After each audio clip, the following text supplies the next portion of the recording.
দ্বিমাত্রিক গতির একটা উদাহরণ এটা। এখানে একই সাথে মুভ করছে দুটো দিকেই, এক্স আর ওয়াই অ্যাক্সিস দুটো দিকেই। একটা বডিকে এরকম ছুঁড়ে দেওয়া হয়েছে ধর ইউ ভেলোসিটিতে, থিটা অ্যাঙ্গেল করে। তাহলে ওর দুটো কম্পোনেন্ট হবে, এদিকে হবে ইউ কস থিটা যেটা ওকে সামনের দিকে নিয়ে যাবে, এদিকে হবে ইউ সাইন থিটা যেটা ওকে উপরের দিকে নিয়ে যাবে। হুম দিয়ে বডিটা এরকম মুভ করতে শুরু করবে। কোনো একটা হুম সময় ও পৌঁছলো এরকম একটা পজিশনে, যেটার কোঅর্ডিনেট হচ্ছে এক্স কমা ওয়াই। মানে এক্স অ্যাক্সিসের দিকে এক্স ডিস্টেন্স গেছে আর উপরের দিকে গেছে ওয়াই। এখন এই গতিটা ডিসকাস করতে গেলে দুটো কেস আলাদা তাহলে করে নিতে হবে, একটা হরাইজন্টাল দিকে আর একটা ভার্টিক্যাল ডিরেকশনে। দুটো আলাদা ডিসকাস করতে হবে। হরাইজন্টাল দিকে ওর ইনিশিয়াল ভেলোসিটি আছে ইউ কস থিটা, ভার্টিক্যাল দিকে আছে ইউ সাইন থিটা যেটা আমরা দেখতে পাচ্ছি। হরাইজন্টাল দিকে কোনো অ্যাক্সেলারেশন নেই, x component of acceleration zero.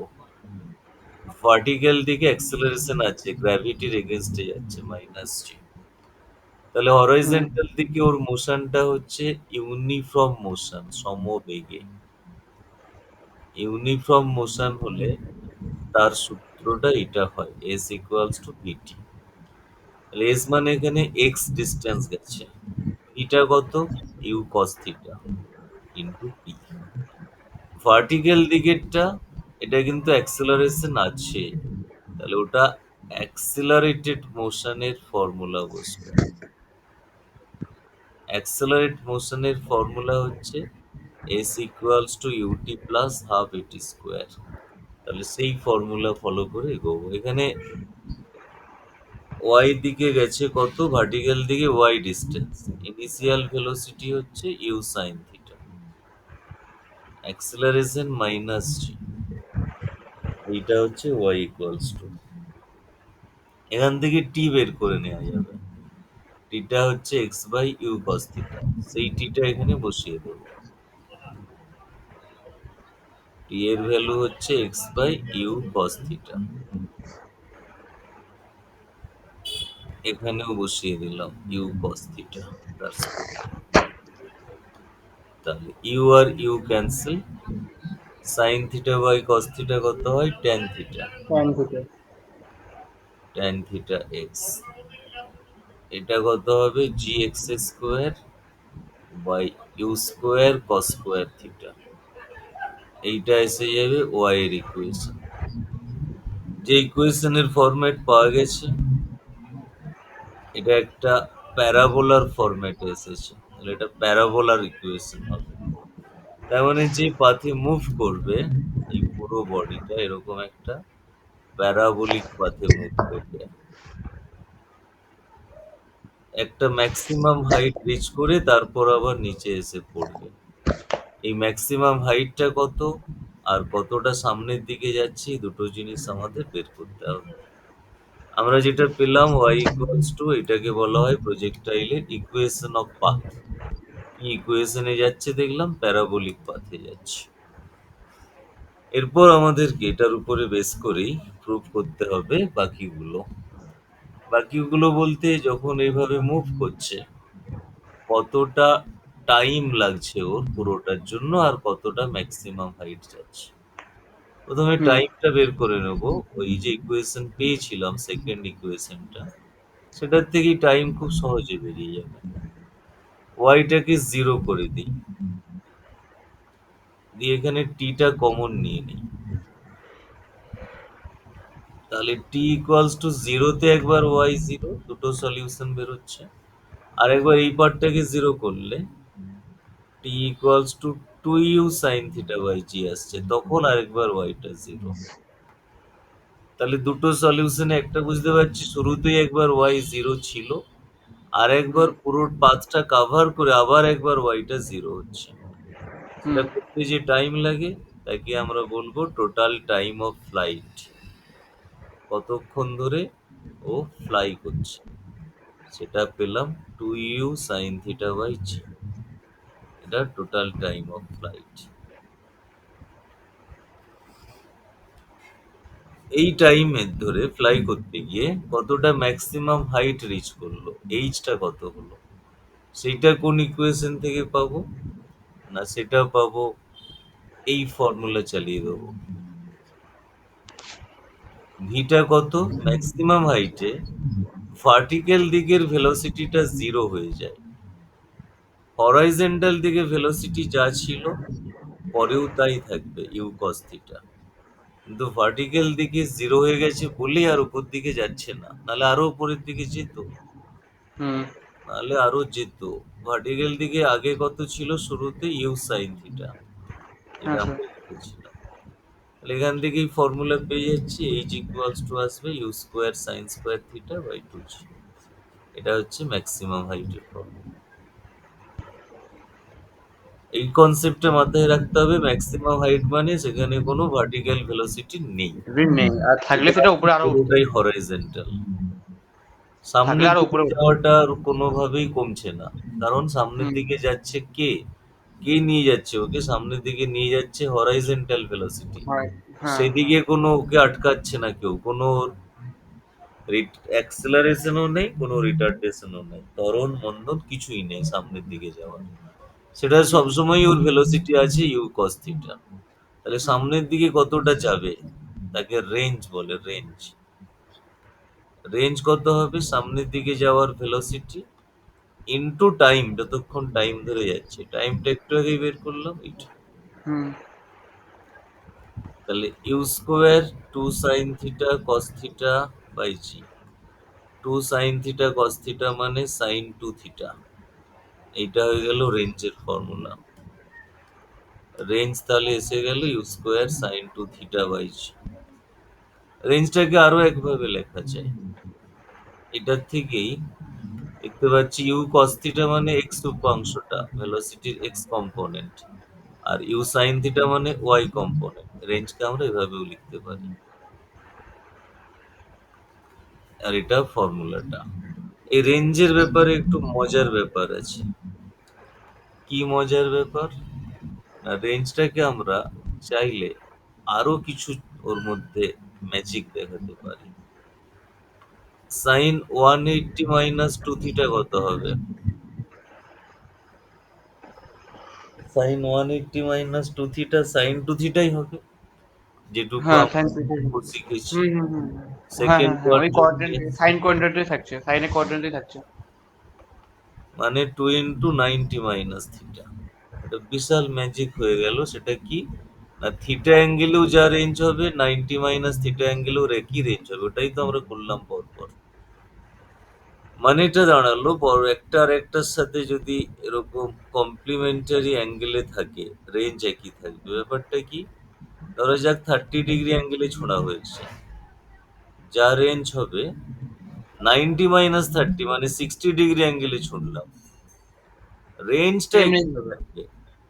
Maximum height আলাদা হতে পারে, রেঞ্জ একই হবে। মানে যে দুটো অ্যাঙ্গেলের সাম করলে, অ্যাড করলে 90 পাওয়া যাবে, সেই হুম। অ্যাঙ্গেল গুলোই থ্রো করলে রেঞ্জ একই থাকবে।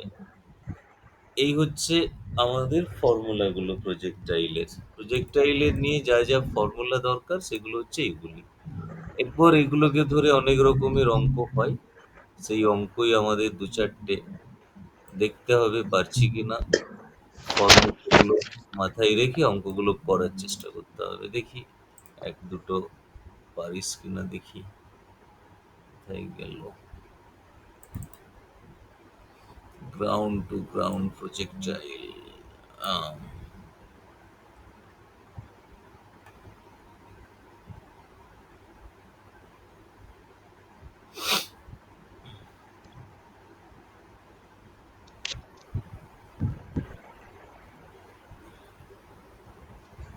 আচ্ছা এটা কর, তিনেরটা। হুম। ইউ দেয়া রয়েছে, থিটা দেয়া রয়েছে, টাইম জানতে চেয়েছে। হুম। ডিরেক্ট বসিয়ে দে। জি এর ভ্যালু 9.8 বসিয়ে দে। কত আনসার হচ্ছে বল। স্যার জিটি কি 9.8 না 10 ধরবো? 9.8 ধরলে এখানে সুবিধা হবে। অবস্থা আচ্ছা। বুঝে বুদ্ধি কাজে লাগাবি, না হলে হ্যাঁ মানে বুদ্ধির যদি, কোনো দাম হ্যাঁ নেই। মানে যদি পয়েন্টে আছে ওই জন্য। বুদ্ধি অনেকেরই থাকে, ঠিক সময়ে কাজে লাগাতে কমজন পারে, যে পারে সেই সাকসেস পায়। এখানে 9.8 দিলেই কাজ হয়ে যাচ্ছে সহজে। হ্যাঁ হ্যাঁ, পয়েন্ট আছে যেহেতু একেবারে কেটে যাচ্ছে দুই দিয়ে। তারপরেরটা করছে আরেকটা।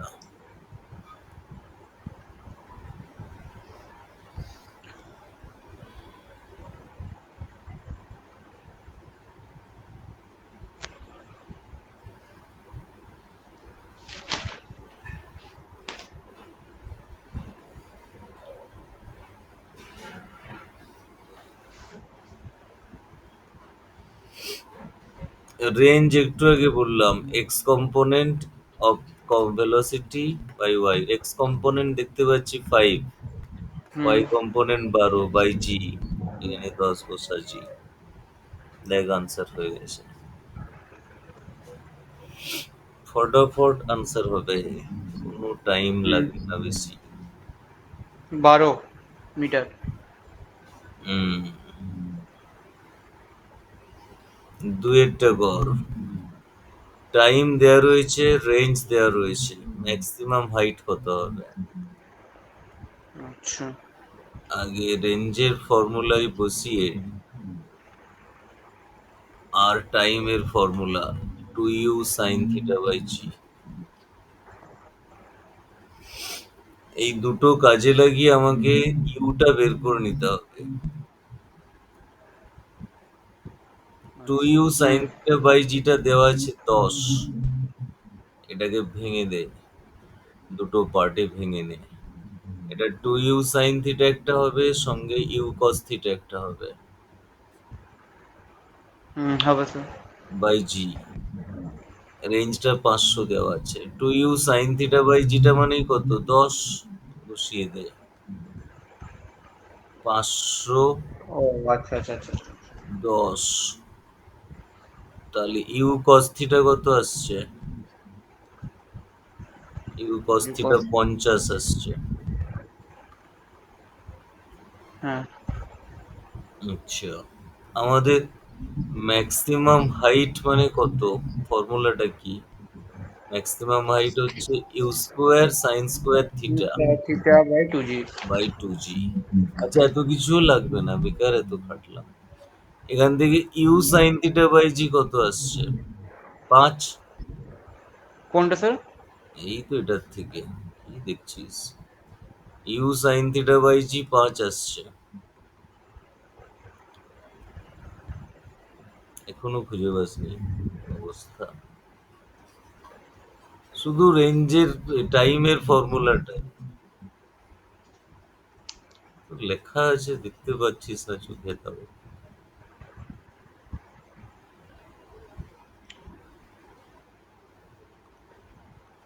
Two u sine theta by g, একই জিনিসকে দুবার লিখতে হচ্ছে। এখান থেকে u sine theta by g কত হচ্ছে? 5 হচ্ছে না? না সেটা তো হচ্ছে, হ্যাঁ। তো সেটাই তো বলছি, তখন হাঁ করে বসেছিলি কেন? তাহলে ও এখানে ইউ সাইন থিটা কত হচ্ছে? শুধু u sine theta 5 into g, 5g এটা 5g। এখানে বসিয়ে দে। সেটা এখানে বসিয়ে দে, তার স্কোয়ার করে দে, তাহলেই তো আনসার হয়ে যাবে। আরোই কম খাটুনিতে কাজ হয়ে যাবে।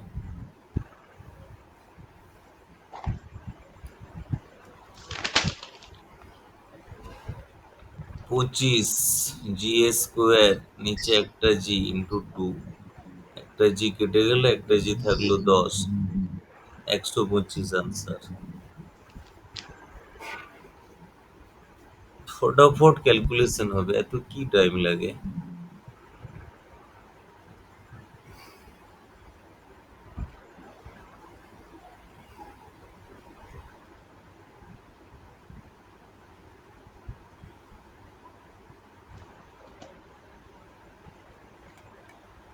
আচ্ছা, আর দরকার নেই, অনেক হয়েছে। এবার তুই নিজে আগে প্র্যাকটিস শুরু কর। ও আর একটা করে নে, এই তোর এইটা, question 8। vertical and the range is maximum. Range maximum কখন হয়? রেঞ্জ ম্যাক্সিমাম হতে গেলে sin 2 থিটাটা 1 হতে হবে, 1। সাইন থিটা মানে থিটা হ্যাঁ হ্যাঁ। ইকুয়ালস টু 90 হতে হবে, থিটা হচ্ছে 45 হতে হবে রেঞ্জ ম্যাক্সিমাম হতে। 45 ডিগ্রি অ্যাঙ্গেলে ছুঁড়লে ওই জন্য রেঞ্জ সবচেয়ে বেশি হয়। যারা ওই জ্যাভলিন থ্রো করে ওরা ওই জন্য চেষ্টা করে, দেখবি জ্যাভলিন থ্রো যখন দেখায় অলিম্পিকের সময় যখন দেখাচ্ছিল, হুম কত অ্যাঙ্গেলে প্রজেক্ট করছে সেটাও দেখানো হয়। যত 45 ডিগ্রি কাছাকাছি ছুটতে পারবে অ্যাঙ্গেলটা তত বেশি রেঞ্জ পাবে। হুম 1045 জানতে চেয়েছে, কত 1, আনসার হয়ে গেল। ইন্ডিয়ার যে নীরজ চোপড়া ছুটছিল, ওর ওইবারে পারলো না, কারণ ওর অ্যাঙ্গেলটা 45-এর কাছাকাছি পৌঁছইল, ওই 37 না কত একটা হচ্ছিল, 38। আহ, আর পাকিস্তানের যে লোকটা ছুটলো ওর অ্যাঙ্গেলটা আটসাদ আটসাদ 40, হ্যাঁ 42 ডিগ্রি একবারই পেরে গেছিল, আর সেটাই ওর হুম কাজ হয়ে গেছিল এই হুম একটা বারের জন্যই।